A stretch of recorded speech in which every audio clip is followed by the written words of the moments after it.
Good morning students. आज हम पढ़ेंगे कि जो आपकी ये कॉलोनीज़ हैं उनका डेवलपमेंट ज़रूरी है करना। ठीक है, तो ये जो है बेटा, इसमें कोई भी डाउट नहीं है कि जो हमारे मदर कंट्री होती है उसके इंटरेस्ट को पूरा करने के लिए उनके जो उनके लिए जो है ये जो कॉलोनीज़ है उनको बनाई जाती हैं कॉलोनीज़। ठीक है, तो उस अब ये है कि जो हमारा मदर नेशन है उसकी इंटरेस्ट के लिए जो है वो कैसा तरीका अपनाया जाए। ठीक है, और जो हमारे लेखक थे और पॉल बर्नार्ड जो है वो जैसे इस टाइप के लोगों का मानना था कि ये जो कॉलोनीज़ है की जो इकोनॉमी है उसका डेवलपमेंट करना बहुत ज़रूरी है।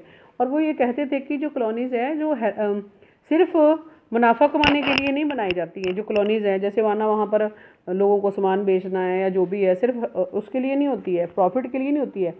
अगर इसलिए अगर जो मतलब किसी जो गुलाम कंट्री होता है उसकी इकॉनमी जो है इससे क्या होती है, मजबूत होती है। ठीक है, और लोगों का जो लाइफ स्टाइल है वो क्या हो जाता है, अच्छा हो जाता है, और वो अच्छी चीज़ें जो है वो खरीद सकते हैं। ठीक है, जिसमें जो है आपकी मार्केट जो है वो भी स्प्रेड होती है और फ्रांसीसी जो बिजनेसमैन थे उनको क्या होएगा, इससे फ़ायदा होएगा। ठीक है, तो बर्नार्ड जो थे उन्होंने वियतनाम की जो इकोनॉमिक प्रोग्रेस थी उसको जो है जो बीच में उनके प्रॉब्लम्स आ रही थी उसमें कई बातें बताई हैं।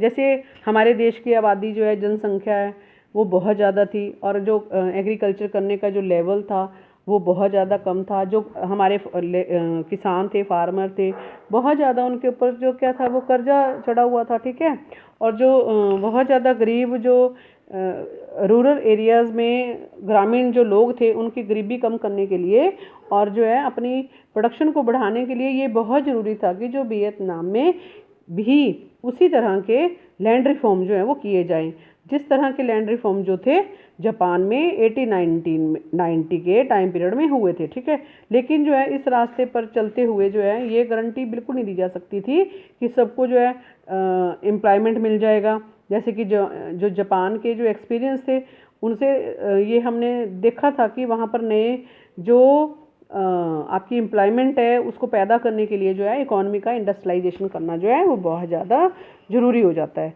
तो वियतनाम की जो कॉलोनियल जो इकोनॉमी थी उनको मैंने आपको पहले बताया था कि वहाँ चावल की खेती और बहुत ज़्यादा थी, और जो है रबड़ के जो गार्डन्स थे या बागान थे उनके ऊपर डिपेंड थी। ठीक है, तो इस प्रकार जो है इन पर फ्रांस और वियतनाम के कुछ ही लोगों का जो था, जो रिच लोग थे उनका ऑनरशिप थी। ठीक है ना, और जो है बाकी इसकी जो एरियाज़ था इसकी ज़रूरतों को पूरा करने के लिए जो रेल और पोर्ट की जो फैसिलिटी जो है डेवलप की जा रही थी। ठीक है, और ये जो रबड़ के जो बागान थे उनमें जो वियतनामी जो मज़दूर थे उनसे इंडेंटर्ड जो है, यानी कि एक तरफा अनुबंध सिस्टम होता है एक। ठीक है, इंडेंटर्ड उसको बोलते हैं। इसमें जो है जो वियतनाम के जो बागान थे उसमें जो ये आपका लेबर सिस्टम था वो बहुत ज़्यादा फेमस था, और ये जो सिस्टम था इसमें मज़दूर जो है उनसे एक मतलब अनुबंध बना लेते हैं, तहत उन बना लेते हैं जिसमें मज़दूर को कोई भी राइट नहीं दिया जाता है। ठीक है, कि हम जो है मालिकों के बंधे हुए मज़दूर हैं। ठीक है, और मालिक जो है अपने उनसे उनके पास उनको मालिकों को जो है बहुत ज़्यादा अधिकार मिलते थे, और मज़दूर जो थे और जो उनकी इंडेंटेड की जो शर्तें थी उनके हिसाब से अपना काम अगर पूरा नहीं कर पाते थे तो मालिक जो है उनके खिलाफ जो है वो मुकदमे भी तैयार किया जाता था, कर सकता था, और उन्हें सज़ा भी दे देता था, जेलों में डाल देता था। इंडेंटेड का मतलब ये होता है। ठीक है, तो इससे जो है जो बर्नार्ड था उनके जो मतलब उनकी जो वो ऐसा कहते थे, उसके ऑपोजिट जो फ्रांसीसी थे उन्होंने वियतनाम की जो इकोनॉमी थी उसमें सुधार लाने के लिए कोई भी ज़्यादा प्रयास नहीं किए। ठीक है, तो जो रूरल एरियाज थे उसमें ज़मींदारों का बोलबाला था, यानी कि ज़मींदार जो थे वो जो किसान थे उनके ऊपर अपना वो जमाते थे और उनसे कर्जा क्योंकि वो उनसे कर्जा लेते थे, और उनका जो लाइफ स्टाइल था वो लोगों का, गांव के लोगों का, वो क्या हो रहा था, मतलब बिल्कुल लो लेवल का हो रहा था। ठीक है,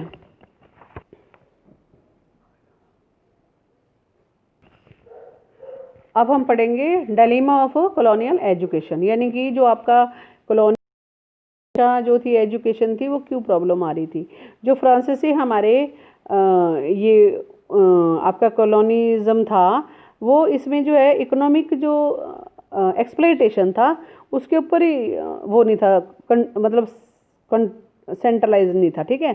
इसके पीछे जो है सिविलाइज बनाने के लिए भी काम किया जा रहा था। जिस प्रकार जो है भारत में अंग्रेज जो है ये बताते हैं कि उसी तरह फ्रांसीसियों का भी ये दावा था कि वो जो है वियतनाम के लोगों को आपकी मॉडर्न सिविलाइजेशन से क्या करा रहे हैं, इंट्रोड्यूस करा रहे हैं, ठीक है। जो हमारे अंग्रेज थे वो भारत में उन्होंने राज करा, तो वो कहते थे कि हम इंडिया में चाहते हैं कि मॉडर्न सिविलाइजेशन को इंट्रोड्यूस कराना, तो उसी प्रकार जो वियतनाम में फ्रांसीसी चाहते थे, ठीक है। उनका ये मानना था या वो ये सोचते थे कि यूरोप में सबसे जो विकसित सिविलाइजेशन जो है वो हो चुकी है, ठीक है। यूरोप जो है वो बहुत सिविलाइज्ड है, इसलिए वो ये भी मानते थे कि जो कॉलोनीज है उसमें मॉडर्न जो आइडियाज़ है उनको फैलाना और यूरोपियों का ही रिस्पॉन्सिबिलिटी है। तो इस रिस्पॉन्सिबिलिटी को पूरा करने के लिए अगर उन्हें जो लोकल कल्चर है, रिलीजियस हैं, अगर ट्रेडिशंस हैं, अगर उनको ख़त्म करना पड़ता है तो इसमें कोई बुराई नहीं है, ठीक है। वैसे भी जो आपके यूरोपीय शासक थे वो इन कस्टम को या इन कल्चर को, रिलीजन को, ट्रेडिशन को पुराना समझते थे और बिल्कुल बेकार समझते थे, और उन्हें लगता था कि ये चीज़ें जो है आपकी मॉडर्न डेवलपमेंट को रोकती हैं, ठीक है। तो जो लोग देशी जो मतलब जनता थी उसको, यानी कि लोकल जो लोग होते हैं जो बिल्कुल बेचारे पढ़े लिखे नहीं होते, उनको सिविलाइज करने के लिए जो है एजुकेशन जो है एक मेन जो है वो एक एजुकेशन जो है वो ही है एक मेन, ठीक है। एजुकेशन द्वारा जो है वो उसमें चेंजेस ला सकते हैं। लेकिन जो वियतनाम था उसमें जो एक्सपेंशन ऑफ एजुकेशन था, यानी कि शिक्षा को फैलाने के लिए जो है उससे पहले फ्रांसीसियों को एक और जो है प्रॉब्लम जो है वो सॉल्व करनी थी, ठीक है। तो ये प्रॉब्लम को लेकर जो वियतनामी थे वो किस हद तक जो है या फिर कितनी एजुकेशन दी जाए। जो फ्रांसीसियों को मतलब एजुकेटेड जो काम करने वाले लोग थे उनकी ज़रूरत तो थी, लेकिन वो गुलामों को पढ़ाने लिखाने से उनको प्रॉब्लम लग रहा था कि प्रॉब्लम ना क्रिएट हो जाए अगर ये पढ़ लिख जाएंगे तो। क्योंकि एजुकेशन लेने के बाद जो है वियतनाम के जो लोग थे उन्होंने कॉलोनियल जो सिस्टम था उसके ऊपर जो है वो शायद वो क्वेश्चन भी उठा सकते थे, ये हमारे ऊपर राज कर रहे हैं या जो भी है। तो इतना ही नहीं, जो वियतनाम में रहने वाले फ्रांसीसी नागरिक थे जिनको क्या बोला जाता था, कोलोन बोला जाता था, ठीक है। क्वेश्चन भी आ सकता है आपको कि कोलोन कौन होते हैं। तो वियतनाम में रहने वाले जो फ्रांसीसी जो नागरिक थे उनको कोलोन कहा जाता है, ठीक है।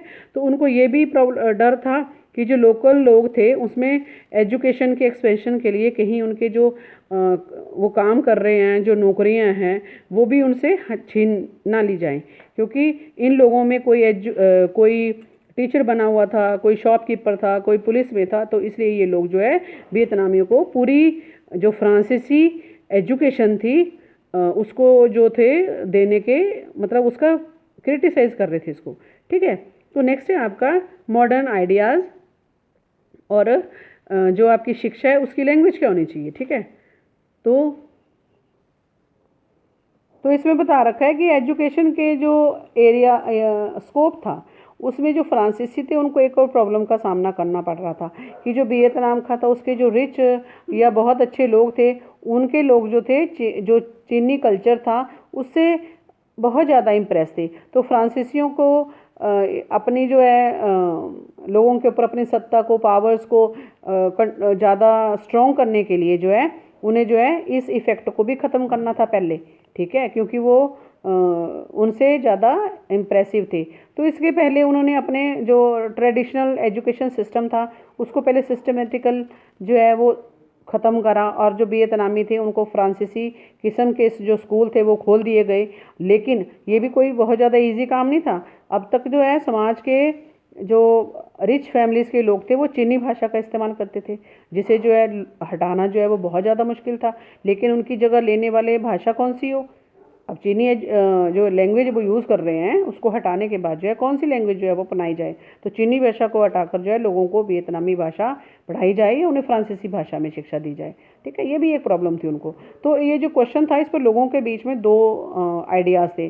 कुछ जो थे वो ये मानते थे कि जो फ्रांसीसी भाषा को ही एजुकेशन का जो है मीडियम बनाना चाहिए, और उन्हें लगता था कि फ्रांसीसी जो लैंग्वेज है उसको सीखने से जो वियतनाम के लोग हैं उनके फ्रांस की कल्चर और सिविलाइजेशन जो है उनके इंट्रोड्यूस हो जाएगी, ठीक है।